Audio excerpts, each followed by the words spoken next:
मुंबईतील चेंबूर येथील आंबेडकर गार्डन समोर विद्यार्थ्यांनी केंद्रीय शिक्षण मंत्री धर्मेंद्र प्रधान आणि केंद्रीय सरकार विरोधात आंदोलन केले।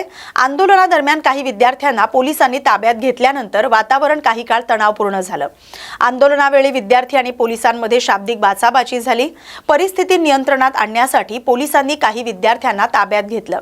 या घटनेची माहिती मिळताच शिवसेना ठाकरे गटाचे नेते आदित्य ठाकरे आणि महाराष्ट्र नवनिर्माण सेनेचे नेते अमित ठाकरे यांनी चेंबूर पोलीस ठाण्यात जाऊन ताब्यातील विद्यार्थ्यांची भेट घेतली। त्यांनी विद्यार्थ्यांच्या सुटकेसाठी पोलिसांशी चर्चा केली। त्यानंतर ताब्यात घेतलेल्या विद्यार्थ्यांची सुटका करण्यात आली। दरम्यान विद्यार्थ्यांच्या सुटकेच्या मागणीसाठी पोलीस ठाण्याबाहेर मोठ्या संख्येने विद्यार्थी जमले होते आणि त्यांनी जोरदार घोषणाबाजी केली।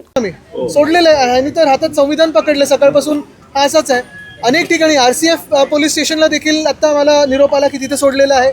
या सगळ्या मुलांना सोडलेलं, ही तरुण मुलं आहेत, कॉलेजमधली मुलं आहेत आणि कशाची भीती नाही आहे ना। पण काहींना सोमवारी बोलवलेलं आहे, आधार कार्ड घेतलेलं आहे। काहींना सोमवारी बोलवलेलं आहे, आधार कार्ड घेतलेले आहे। नक्कीच जे देशद्रोही सरकार भाजपचं आमच्या राज्यात बसलेलं आहे किंवा देशात बसलेलं आहे, जे देशासाठी तरुण रस्त्यावर येतात त्यांना अतिरेकी ठरवलं जात आहे। आणि हेच पुन्हा एकदा सांगतो, जेवढी दडपशाही तुमची वाढत जाईल, जेवढं तुमची पावलं सरकारकडून हिंसक होतील, तेवढं आंदोलन चिघळेल। तुम्हाला जर आम्हाला व्यक्त होऊन द्यायचं असेल शांततापूर्व तर तसंच होऊ द्या। काल पण आपण पाहिलं असेल, काल मला वाटतं अमित तुमच्याच घराखाली तिथे आपल्या शिवतीर्थावर जे आंदोलक बसले होते तिथे देखील पोलिसांनी येण्याचा प्रयत्न केला। स्वतः अमित होता, शर्मिला काकी होती, सगळे उतरून त्यांच्या सोबत उभे राहिले आणि असंच ठिकठिकाणी आम्ही करत राहू। आत्ता माझ्यासोबत अनिल परबजी, बाळा नांदगावकरजी, इथे प्रमोद शिंदेजी वगैरे सगळेच होते, फहाद आहे NCPचा, हे सगळे आम्ही ह्या तरुणींसाठी उतरलेलो आहोत।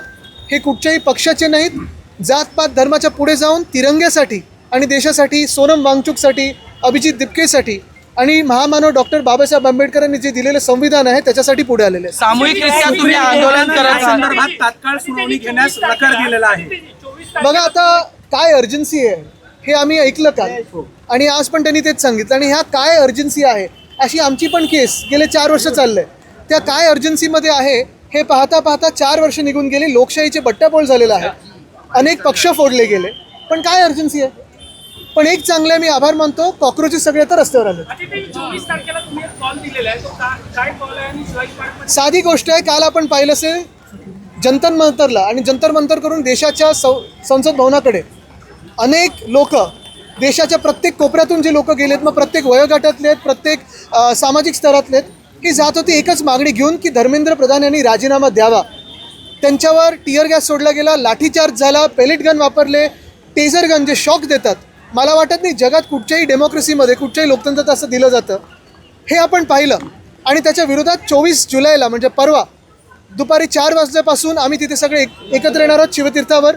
मासाहेब मीनाताई ठाकरे माझ्या आजी त्यांच्या पुतळ्याच्या तिथे, आणि फक्त एकच, सगळे राजकीय पक्ष कुठचेही झेंडा न घेता हातात सगळे राजकीय पक्ष एकत्र येणार आहेत आणि राष्ट्रगीत गाणार आहेत, तिरंगा घेऊन येणार आहेत।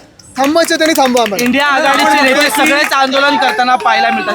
काल शरद पवार, सुप्रिया सुळे, उद्धव ठाकरे या सगळ्यांनी आंदोलन केलं, पण आज शरद पवार आणि सुप्रिया सुळे यांनी पंतप्रधान नरेंद्र मी तिथे आत नव्हतो, मला त्यांची काय चर्चा झाली माहित नाही, पण काल आपण पाहिलं असेल उद्धव साहेब स्वतः जंतर मंतरला गेले, अभिजित दिपकेंना भेटले। त्याच्या आधी आमचे खासदार सोनम वांगचुकजींची भेट घेण्याचे प्रयत्न केले, पण ते भेटू दिलं नाही। मला वाटतं अमित आपण देखील मला वाटतं 2-3 दिवसापूर्वी जाऊन अभिजितला भेटून आलेला आहात। एकंदर संपूर्ण देश आणि देश के जग हे आता पाहत आहे, देशात, आपल्या देशात तरुणाईला कसं चिरडलं जातं। या बातमीसोबतच महाराष्ट्र बुलेटिनमध्ये आता इथेच थांबतोय। अशाच महत्त्वाच्या बातम्यांसाठी पाहत राहा न्यूज मराठी 24/7। नवा भारत, नवा विचार।